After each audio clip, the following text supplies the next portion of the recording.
All right, guys, it's Brian from Weird World War II again, and today we have an excellent video. We are showcasing our pals, our sponsors, Coveted Forages here, Dan and Verka Ungenleider. No, say it for me. Ungerleider. Ungerleider. Welcome.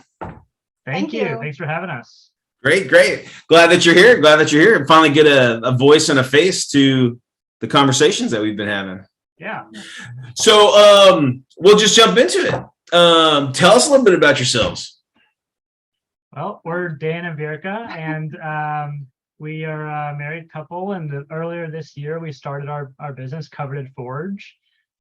We live in St. Louis, Missouri, and here with our we got 2 kids, and I've got 2 older kids as well. So, you know, that's us. That's a full house right there. I've actually got family up in Arnold. Oh yeah, that's so close. That's just not too far from you, but Yeah. right on. Well, tell me how did you get into gaming? I assume you guys are gamers. Well, definitely Daniel is.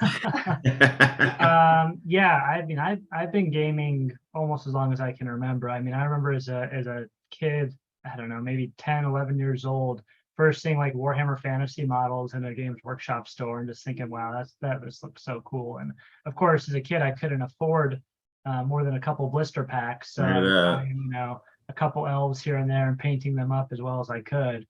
And that's just something I've always kind of followed and done, and kind of at times went by the wayside and then researched again. Now 10, 12 years ago, a Games Workshop opened up out here near us, and that kind of got me back into things. Just when I thought I was out, they pulled me back in. And yeah, just that's how it all started. And so you're a fantasy player, or mostly Warhammer Fantasy, though of course that game died, right? That got killed off. So unfortunately, there's unofficial variants that are running of it now, and I still play those. That's cool. And I've mostly transitioned more into playing like some pretty heavy complex board games. Oh, okay. I did dabble in 40K as well, though didn't ever get too involved in it. Yeah, I started 40K. My GW experience was Rogue Trader, the first edition 40K. Yeah. And then you know, that's what I fell in love with. And then I left that second edition. So I haven't played that stuff in a long time. But I know that fantasy was huge. Then they did with the Age of Sigmar, and it just like they changed everything. It changed everything. And I think, you know, from what I hear, Age of Sigmar is a game that a lot of people enjoy a lot. It wasn't the right game for me, which is why I stopped playing and went on to alternatives. But you know, to me, it's just one of those really cool things. Tabletop gaming as a hobby, as a game is just awesome for me, and we're glad to now be part of it for other people's gaming experiences. Yeah. So the next question I was going to say, like, how did you? I mean, what made you guys decide to start a miniatures company or a printing service? Yeah. Tell me exactly what Coveted Forge is. I would say our vision is to be able to provide any kind of army for most of the major game systems out there for players. And we want to provide it in an affordable way, because that's always been one of the big, I think, pain points with this hobby is, you know, you want to get into, say, Warhammer Fantasy, you better have $300-400 just to get started. You know, unfortunately, you know, I've been in this hobby for 40 years, and unfortunately, you know, these companies are pricing themselves out of business.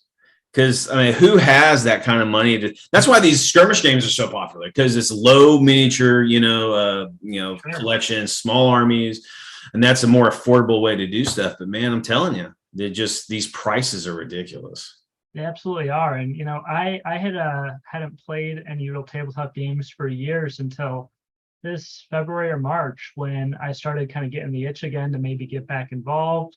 I read about Warhammer Armies Project, which is sort of an unofficial reviving of Warhammer Fantasy and expanding the universe of it. Cool. You know, this would be really cool to get involved in. I started looking around on like third-party websites and eBay to see what would it cost to get an army and get back in. And I mean, I couldn't believe it. It's enough at retail. Secondary market is more expensive now. And I thought about it. I talked it over with Verka, and I thought, well, we already have a 3D printer, a filament printer. We already have had one for years. And I told her, I'm thinking about getting another printer, a resin one, because I think this would actually be a cheaper way for me to get involved Yeah. in the games if I could learn how to use it and do it right. And it turned out to be the case. So, I did it. I made an army for myself. I have another couple friends in St. Louis who I printed out armies for them as well. One of them wanted Japanese samurai style models, which Kyushiniko makes some of the best of. Oh yeah. That's how I started getting his files. And then I thought, everything had been printed. My army was good. I was maybe wanting to print out a couple things a week for me and some friends, but the printer, which I knew could do so much, was just sitting there doing nothing. I thought maybe it'd be cool to try to sell some of this. Like I really enjoy making it. I really enjoy making the army for someone and kind of getting it to their table. And thought, let's just put ourselves out there on Etsy. And it's funny because when you see a lot of these, these groups, these online groups, and people showing off showcasing their armies and whatever, and a lot of it you don't recognize. And I'll communicate with them, and they're like, "Oh yeah, I got this 3D printed," and then it's just like, this is truly the golden age of wargaming, because almost anybody can start producing. If you can create STL files, then you can create these armies. And then, and people, the tech isn't, because I don't have one yet, because I don't know if I have the tech know-how, because there is a learning curve of and how to get it right without losing money. And that's, I guess, companies like you that does have the tech behind it, you guys can print at a reasonable price for these people and stuff. And offer those products. Right. And it is a lot of work. The tech is challenging to figure out at times, but the results are so satisfying. Oh yeah, just being able to take an idea or an image or whatever and fabricate it here in our office. It is really cool. And it's just a reward when the customer is happy. Yeah. Oh yeah, I have to. Feeling. Yeah, the minis that you sent me, they're crisp. There's no mold lines, there's no flash I gotta clean. It's just pow. It's like perfect, and it just looks like a perfect mini. It's cool. It's really cool how those resin prisoners have really produced that level of detail without any kind of. Absolutely. We're part of what makes us a great team is I have the experience buying models with mold lines and flashing on them and stuff. And I know what hobbyists are generally expected or used to. And Verka's a real perfectionist, and she doesn't have that background. That's good. We'll be printing out models and we'll be cleaning them together, and she'll be saying, hey, there's a little bit of support left here. There's some scarring here we should clean up. And I'm sitting there going, people are used to way worse than this, but together we get it right, and that's great though. We really try to get it like something that the customer can just take out of the box and prime it and start painting it without worrying about, ideally not worrying about assembly, but some things aren't really well suited to printing in one piece. Yeah. So it's it's a lot of fun though. It's a million times different from the stuff that I bought in the 80s. It's just because when we talked about resin back when I started, it was like the resin, the poor resin. Yeah. And you had to wash your hands, and when you were messing with, it was and then it was a mess. But it was brittle. It was usually big clumps of stuff. You couldn't do fine detail stuff because the stuff would just break right off. But nowadays, we've gotten. Well, we've both done a lot of research and reading about how to get what resin to use, because there's a lot of really cheap resins out there that look pretty good when you print them out, but they're brittle and they break. Yeah. It's not a quality product. And we buy a resin. We actually buy two resins and mix them together. Oh. Have a really nice level of detail, but also just a flexibility to them. That's cool. So that, obviously you don't want to be dropping the models on the ground. Well, yeah. If you do, it might make it. And if you knock it over on the table, the gun shouldn't break off, which I'm so used to with GW's versions and models would just break it at a stiff breeze. It's true. It's true. Well, cool. So this is actually a labor of love. You're gamers, and I modelers and painters, I would assume as well. Yeah. And you just you had the skills and you had the tools. So why not open up a shop? That's cool. That's right. Yeah. And I mean, Yeah. for the first few months, things were real slow. We had like one customer the first few months, and, or we only had three, but one like decent sized order. And then, it was kind of just sitting on the back burner. And then one day Verka said to me, I could probably help out with this. I was like, well, what do you have in mind? And well, she helped me help clean up the Etsy store, helped set up a strategy for how to get things out there. And So we know who's really behind the shop, right? oh, Verka. absolutely, like 100%. I can work the printer, but Dan's just he's going to go pick up the stuff for her to work with, right? It's the women work. That's right. That's right. And so when we started doing that, I mean, we were blown away. Like August ended up being our best month. Halfway through August, we started doing it together as opposed to just kind of my secondary hobby. That's great. August was our best month because of that involvement. September was bigger than August, and October, that's not done yet, was significantly bigger than September. So well, great. Yeah. So you guys aren't creating your own stuff right now, right? But No. you tell us a little about that. How do you approach these people? You just kind of talk to them and make deals and so it depends on each producer. And Kiyoshiniko is he's on Patreon, and we follow him on Patreon as a merchant. So we pay him a monthly fee to have essentially a license to print and sell all of his products. That's great. And then what we do a lot on our end is taking what he provides us, and he does a really solid job of producing a beautiful model that can print out functionally. But what we like to do is try to improve the supporting structure of it so that it just really minimize the scarring and minimize the damage to the model from removing the supports. Awesome. So we put a pretty good amount of labor into that, and then test printing things and look at them and say, hey, maybe we could make this a little better. With shipping issues now across the planet, you basically are like a subsidiary or a supplier. So if you're involved with some creators in India, and you can sell their product here without any of that supply chain crap. They get their cut for the creation, and you guys get your cut for the production. That's right. Great, man. Well, Kiyoshiniko, we are also sending our products to Singapore, Europe, and Australia. That's great. That's great. Yeah, because that's shipping. Woo! It ain't cheap. It is. Yeah, we do free shipping for most orders in the U.S. Anything over 35, we cover the shipping. Internationally, we're willing to chip in and kind of pay our $10 to help out with that. I mean, we have an order to the UK right now. It's a $30 model, really nice model, a big like 40K squat tank. Oh yeah, I had some remarks because I put that on our video. A lot of people are loving that thing. Yeah, it's a cool one. But we're shipping it to the UK now, so it's a $30 model. The customer's paying $68. Because shipping, there's the VAT, there's whatever the customs fees, it just all stacks up. But I think for us, we take it as a huge compliment that it's worth it to the customer to pay over double what we really want to charge them, just to get our model versus their other alternatives. Well, and that's the thing in my experience as a wargamer is that when customers are happy with the people they buy from, the shops that they buy from, they will continue to support them.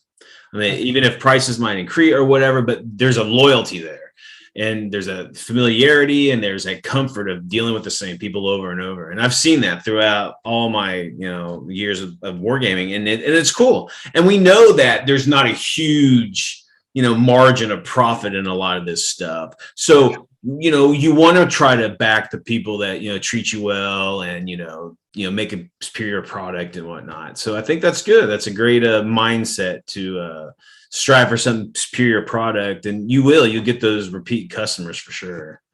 We have been, and that's also, we take that as just a huge compliment. We love seeing that our repeat customers come in, and when we get a new order, it's always one of the first things we check is, is this a repeat? And I mean, a pretty good amount of our business is repeats already, even though we've only been doing this about 3 months. It's only been 3 months, really? Yeah, yeah. Wow. We really took things seriously about midway through August. So it's That's great. That's yeah, awesome. I mean, and plus it's something that you can do. I mean, I was about to say your free time. I mean, you got what, 4 kids? There's not much free time there. Trust me. I have 2, and it's like, yeah, absolutely. No, it's so like to answer some of your earlier questions, like yeah, we do paint. I love painting miniatures. Almost more than playing. I love painting these oh days. wow, But my painting queue has always been, yeah. and it's just growing now because we're printing out stuff for customers. I'm going, oh man, I want to paint that up. Those dryads look super cool. I want to paint some. Oh, those dryads are awesome, man. Those are great. Yeah, but then so where do I put it in the queue? Like 125, right? Just remember the wargaming adage: if you ever finish your lead pile, you're a dead man. So always have something left. Okay, don't leave. Don't buy. Don't paint it all. You're in trouble. That's good. No, I've got no. I'm not in any risk of death if that's the case. Well, that's good. Yeah, I'm gonna be living for a while. Yeah. So what's coming up? What do you guys got going on in the future? What can we expect to see from you? Well, it's hard to know, right? Like we said, we started this 3 months ago. We didn't have any idea what it would become, and it's quickly become something that's really a pretty significant part of our time, and really a job and an opportunity for us. What we're doing now and what we're always doing is looking at other model designers and trying to see if we can enter into some kind of merchant license with them and start offering a kind of broader range. And beyond that, I think we just want to keep improving our quality and figure out how we can make this more sustainable from our time perspective and have more happy customers. And have more happy customers. I mean, we got our 100th review the other day, and congrats. Always nice to see. They're all good reviews. So that's been really nice to see. And we think as that happens, as people get more of an indication that we produce quality and have good customer service, we'll keep getting more and more orders too. Well, I cannot stress customer service enough. I don't know if you saw our live show last night. We were talking about. I saw what the title was though, and I was hoping it wasn't related to us. No, not at all. No, it just happened to set. But no, customer service is big, especially with me. And just I mean, things happen, and things happen. And if you it's my experience, if you're just honest with the customer, you're good, man. You are golden. They will bend over, as much as they can to, accept whatever's happening. And I just think that a lot of these big companies, and I shouldn't say, just my personal experience is that the bigger you get, you kind of lose some of that, that customer service experience. But yeah, absolutely. We know mistakes happen. We're making plenty of them, and we're always glad when a customer reaches out to us and lets us know something's wrong with their order. Definitely. 2 reasons. One, we want the customer to be totally happy with their order, so we'll fix it whatever it takes. And second one, we also want to learn what we are. Yeah, learn from it. Yeah. We learned a lot pretty early about our packaging and how we can make our packaging better and what was needed to have those models that seem so solid and secure to us when we're holding them survive the USPS.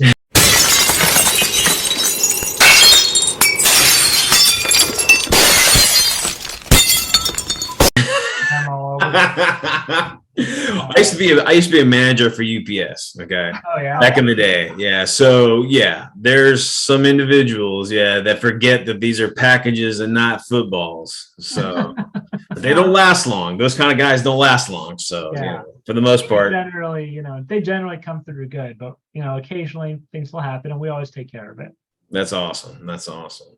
Well, I mean, do you guys do like special orders? Like if people send you an STL, will you print it up? Yes, absolutely. Tell us a little bit about that.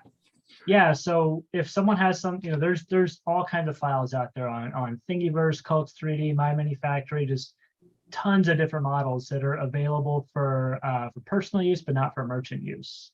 And we can't sell those on our shop, but people can certainly buy them. And even if they don't have access to a printer, we're willing to print those out for the customer and send them to them. And that's great. Something that we enjoy doing too, just because it gets us exposed to different designers and different cool models. And it's always neat to see. I mean, it's the whole process of taking a digital file, rendering it on our screen and seeing like, this is what it's supposed to look like, figuring out how to support it, and then getting to later physically hold it and check it out it's really fun.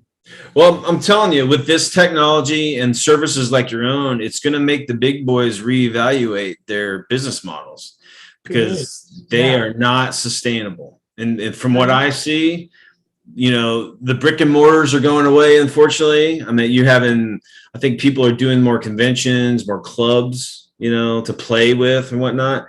And I just don't think that the retail type business model is going to fly anymore. So these guys, I know I know GW is pushing back on the 3D printing third party market, and they're really pushing their IP and all that. And I get that, you shouldn't be stealing and selling other people's IP, but they're going to have to evolve. And, it's great to see that small companies like you guys can offer these fantastic armies that are GW quality, right? Yeah. To people across the planet without the crazy shipping and just a great quality product, Appreciate that. And I totally agreed. We think that the companies we've seen that seem to be doing more success right now, Avatars of War is one of my favorites. Oh, yeah. They make some great stuff. And once I got a printer and got back into the scene, I saw that they have transitioned to creating files now that they sell to people as opposed to just the physical models. And I think they're thriving with that. And there's other companies that purely make the models and are refusing to go the digital route. And I think, it's going to work for a time. But as people get more accustomed to getting 3D printed products and seeing the quality that's possible today. Oh yeah, it's just better and better every year. I mean, some of the YouTube guys, show, what they can do in a weekend on a 3D printer. I mean, we're talking massive armies of just stuff and the beautiful stuff. And it's great. But yeah, I mean, and I think this is the last generation. This will be the transition generation. So is there anything else that you want the Weird War weirdos and just the war gamers out there in general know about you guys before we head out? Yeah, I think in general, we always put the customer first. We're really passionate about this, and it is, we're real people. This is us, and this is our office. Our printers are right back there. If you see something on our shop you like and you have questions about it, shoot us a question. We'll be happy to answer you or scale it differently, whatever you need. And if you don't see something you want that's not on our shop, let us know. We can, maybe find a way that we could produce it for you as well. Fantastic. Well, it was a pleasure to meet Dan and Verka. And definitely you guys check out the Coveted Forge and their huge, ever-growing, expanding catalog of Doom. Lots of good stuff in there. Lots of different genres to choose from. And all right, guys. Well, it's a pleasure to meet you, and I'm sure that we will keep in communication. I hope that you guys let us know when more like Weird War II-ish stuff comes down the pipe. Let us know, and we'll definitely plug it and push it and make sure that everybody sees it. Absolutely. All right. Thank you. All right. Whatever you two guys do, don't let those kids knock you around, and always keep it weird. That's right.